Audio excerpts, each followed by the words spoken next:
Good morning, students. Today, the topic for discussion is chemical regulation of respiration. As we already have discussed in the previous lectures, that chemical regulation of the respiration is done by the chemoreceptors, and these receptors are the one which respond to the chemical changes in the blood. So, what are the stimulus to which they respond? First is hypoxia, that is reduced oxygen levels, hypercapnia, increased carbon dioxide, and then reduced pH or increased H ion. Now, these chemoreceptors are of two types, central and peripheral. Central is situated inside the brain, that is at the medulla. The central chemoreceptors are close neighbors to DRG neurons, and peripheral chemoreceptors are carotid and aortic bodies, and they are situated in the arch of aorta and common carotid artery. The central chemoreceptors are situated in an area which is known as the chemosensitive area, and this chemosensitive area is very sensitive to increase in H ion levels. मतलब जो central chemo receptors हैं they only act when H आइन stimulates them. लेकिन problem क्या है? Problem ये है कि ये जो एरिया है central chemoreceptors का, it is situated behind the blood brain barrier and the H ion cannot cross this blood brain barrier. तो अब प्रॉब्लम हो गई कि ये रिस्पॉन्ड किसको करेगा? एच आइंस को. और एच आइंस जो है ब्लड से ब्लड ब्रेन बैरियर को क्रॉस नहीं कर सकते. तो होगा क्या फिर? तो ये जो कार्बन डाइऑक्साइड होती है ये लिपिड सॉल्युबल होती है. It crosses the blood brain barrier and combines with water. Then it forms the carbonic acid. This carbonic acid breaks into H ion and bicarbonate ion, and H ion goes and stimulates the dorsal respiratory group of neurons, which increase the rate and depth of breathing. अब ये जो chemosensitive area है ये blood brain barrier के अंदर situated है. तो इसका फ़ायदा क्या हुआ? इसका फ़ायदा यही है कि बॉडी में मल्टीपल मैकेनिज़म्स हैं जिनकी वजह से एच आइन इंक्रीज़ हो सकता है. लेकिन and for every any damn reason which is leading to an increase in H ion, you would have been hyperventilating. तो इसीलिए अब क्या है कि जो कीमोसेंसिटिव एरिया है it is the stimulation of this area is directly proportional to the true levels of carbon dioxide in the blood.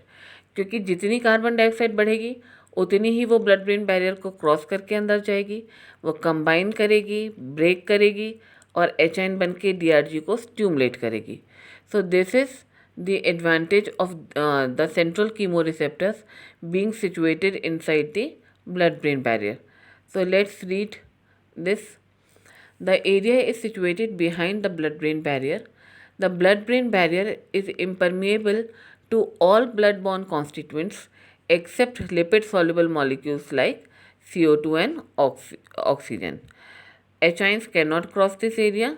So solution we have already discussed that this carbon dioxide goes and reacts with water, forms carbonic acid, breaks down into H ion and bicarbonate ion, and this H ion goes to the DRG, stimulate them and the hyperventilation begins. और जितनी access CO2 होती है वो उस hyperventilation में सब wash off हो जाती है.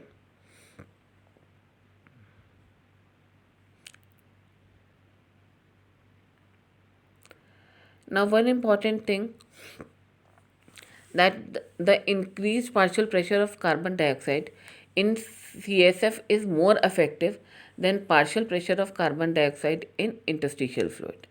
This is because that interstitial fluid has many proteins which neutralize the H ions. लेकिन CSF में कोई H ion नहीं होता, बफर्स नहीं होते जो H ion को न्यूट्रलाइज कर सकें. I am repeating it again that CSF doesn't contain any buffer which can neutralize H ion. तो जितना एचाइंस बना ब्लड ब्रेन बैरियर के इनसाइड उतने ने स्टिमुलेट कर दिया, लेकिन जो इंटरस्टिशियल फ्लूइड है उसमें बफर्स होते हैं जो एचाइन को न्यूट्रलाइज कर देते हैं, तो सेंट्रल कीमो रिसेप्टर्स स्टिमुलेट नहीं होते। Now this central chemo receptors they respond to carbon dioxide. Remember that central chemoreceptors respond to levels of carbon dioxide and peripheral chemoreceptors respond to the levels of oxygen. And central chemoreceptors are so precise that they regulate respiration from minute to minute. And 85% of the resting respiratory drive is due to stimulating effect of carbon dioxide. Now, these central chemoreceptors are not stimulated by hypoxia.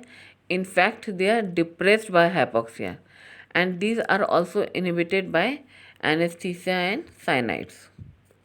Now, coming to the peripheral chemoreceptors, in this diagram you can see that arch of aorta is present, और यहाँ पे ये common carotid artery के ऊपर जहाँ carotid artery का bifurcation हो रहा है एक्सटर्नल और इंटरनल कैरोटिड आर्टरी में, वहाँ पे आपके कैरोटिड साइनस और कैरोटिड बॉडीज प्रेजेंट हैं।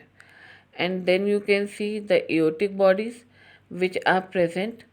Ninth nerve passes from the carotid bodies, take the efferent from the carotid bodies, and the vagus nerve takes the efferent from the aortic bodies. These are the chemoreceptors in carotid and aortic bodies. These are 3 to 5 millimeter in size, and they are very sensitive to reduction in partial pressure of oxygen. They are the only sites that detect changes in the oxygen level. That means the peripheral chemoreceptors respond to the hypoxia. Now, carotid bodies are 7 times more effective than aortic bodies in stimulating the respiration. Carotid body दोनों बढ़ाती है, rate और depth, जबकि aortic body सिर्फ rate बढ़ाती है।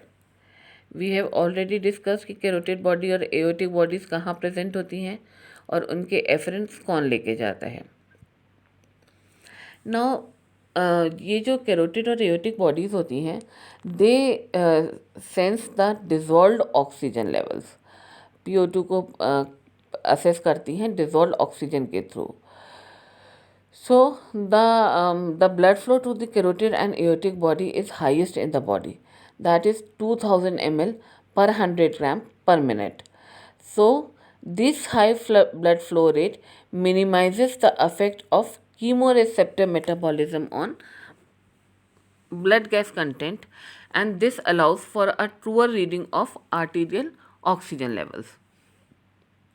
You all know that ये जो कैरोटिड और एओर्टिक बॉडीज़ हैं ये खुद सेल की बनी हुई हैं, ये भी मेटाबोलाइज करेंगी तो कुछ ऑक्सीजन ये भी यूज़ करेंगी। अगर इनके पास इतना ज़्यादा ब्लड सप्लाई ना होता तो क्या होता कि जैसे थोड़ी ऑक्सीजन ये यूज़ कर लेती, आउट ऑफ 120% इन्होंने यूज़ करी, तो ये 80% ऑक्सीजन को सेंस किया करती and they might have read the readings wrong. तो अब इनके पास इतना ज़्यादा ब्लड फ्लो है, इतना ज़्यादा ऑक्सीजन की डिलीवरी है कि अगर थोड़ी बहुत ऑक्सीजन ये अपने मेटाबॉलिज्म के लिए यूज़ भी कर रही हैं तो इन्हें कोई फ़र्क नहीं पड़ता, and they will sense the true levels of oxygen in the blood. And you must give emphasis on this point that they respond to the dissolved oxygen. Now, structure of carotid and aortic bodies, दोनों का एक ही तरीके का structure होता है। Capsule होते हैं, capillaries होते हैं और एपिथेलियल सेल होते हैं। कैप्सूल इस कैरोटिड और एओर्टिक बॉडी की आउटर मोस्ट सरफेस पे होता है, इनकी बॉडी को सराउंड करता है, पतला सा होता है। अब बहुत सारी कैपिलरीज इस कैप्सूल के नीचे प्रेजेंट होती हैं और ताकि जो इसके ऊपर वेब की तरह, जाले की तरह पड़ी रहती हैं। And then we have epithelial cells which are of 2 types, type 1 glomus cell and type 2 glomus cell. I am repeating it again कि कैरोटिड और एओर्टिक बॉडीज़ जो हैं वो उनका स्ट्रक्चर बिल्कुल सेम होता है और दोनों किस चीज़ से बनी हुई होती है, कैप्सूल से, कैपिलरी से और एपिथेलियल सेल से। कैप्सूल उनको कवरिंग की तरह सराउंड करता है, कैपिलरीज प्रेजेंट होती हैं जिनके थ्रू ब्लड फ्लो आता है, और एपिथेलियल सेल्स होते हैं जो मेन कीमो रिसेप्टर का काम करता है। अब दो तरीके के एपिथेलियल सेल होते हैं, एक होता है टाइप 1 ग्लोमस सेल और दूसरा होता है type 2 glomus cell. Type 1 glomus cell is the main cell which participate in this regulation of this oxygen levels and everything, sensing the oxygen levels. और type 2 glomus cell supportive होता है. Now let's see type 1 glomus cell में जो है, I'll show you a diagram. हाँ, this is a diagram of a type 1 glomus cell.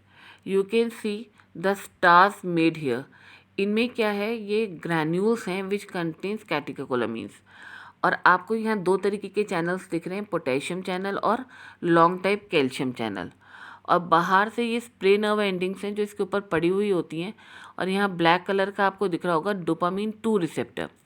Now these spray nerve endings reach to the dorsal respiratory group of neurons. जब हमने neural regulation पढ़ा था तो हमने बात करी थी कि जो डीआरजी है वही बॉस है, वही हेडक्वार्टर है, चाहे सेंट्रल कीमो रिसेप्टर हो चाहे पेरिफेरल कीमो रिसेप्टर हो. ये जो भी इंफॉर्मेशन सेंस करते हैं ये जाके किसको बताते हैं, डीआरजी को बताते हैं. और डीआरजी रेट और डेप्थ को इंक्रीज या डिक्रीज करता है रेस्पिरेशन की. So this spray nerve endings are reaching to the dorsal respiratory group of neurons. Now these potassium channels are very typical kind because they are sensitive to hypoxia. अब normally क्या होता है कि जब partial pressure oxygen का अच्छा maintained है तो ये पोटेशियम चैनल्स खुले हुए होते हैं और पोटेशियम बाहर इफ्लक्स करता रहता है, जिसकी वजह से अंदर नेगेटिविटी मेंटेन रहती है because the positive ion is moving out. So the negativity is maintain inside and the glomus cell is not at all depolarised. तो ग्लोमस सेल बिल्कुल शांत बैठा हुआ है जब ऑक्सीजन के लेवल्स अच्छे हैं. Let's see in the flow chart कि normally when PO2 is good the potassium channels are open and efflux of potassium ions occur. The negativity is maintained inside and when PO2 falls. अब now I will show you another diagram. अब इस वाले diagram में क्या हो रहा है कि PO2 फॉल कर गया है, अब पोटेशियम चैनल्स बंद हो गए. पोटेशियम चैनल्स बंद होते ही क्या हुआ कि पोटेशियम के levels inside the glomus cell बढ़ने लगे. पॉजिटिविटी बढ़ी तो ग्लोमस सेल डीपोलराइज हो गया. जैसे ही ये डीपोलराइज हुआ कैल्शियम चैनल्स खुले और कैल्शियम का इन्फ्लक्स हुआ. And because of this influx of calcium ions these granules release catecholamines, dopamine, and this dopamine binds to its receptors. Action potential generate हुआ और dorsal respiratory group of neurons पे signal गया कि oxygen levels कम है, hyper ventilate कीजिए ताकि oxygen के levels हम बॉडी में बढ़ा सकें.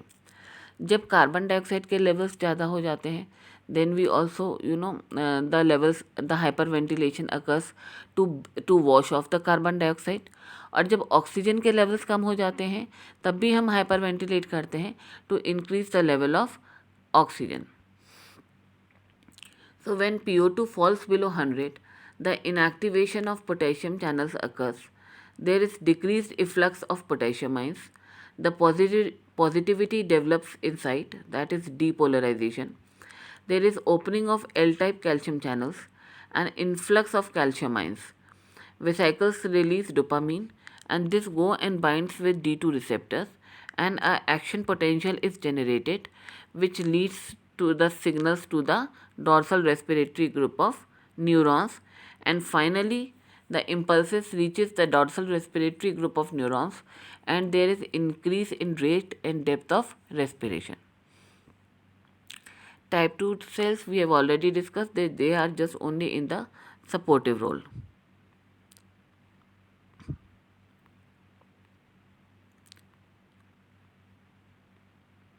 Now coming to the important points, the carotid bodies are 7 times more effective in stimulating respiration. Carotid bodies increases rate and depth of respiration while aortic body only increases the rate. Peripheral chemoreceptors are the only site in the body which detect changes in the partial pressure of the oxygen. The peripheral chemoreceptors also respond to increase to hypercapnia and angines, लेकिन वो बहुत minimal होता है. They only respond मतलब majorly respond करते हैं hypoxia को. Now these peripheral chemoreceptors, they monitor dissolved oxygen rather than the total content. अब बॉडी में जो है पेरिफेरल और central chemoreceptors they work in unison. सबसे ज़्यादा स्ट्रॉन्गेस्ट रेस्पिरेटरी ड्राइव होती है वो होती है कार्बन डाइऑक्साइड की. जब भी PCO2 40 से ज़्यादा बढ़ेगा, this central chemoreceptors will be stimulated. तो बॉडी का एम क्या है कि PCO2 40 से ज़्यादा नहीं जाना चाहिए, PO2 60 से कम नहीं जाना चाहिए, and there should be no changes in the blood pH.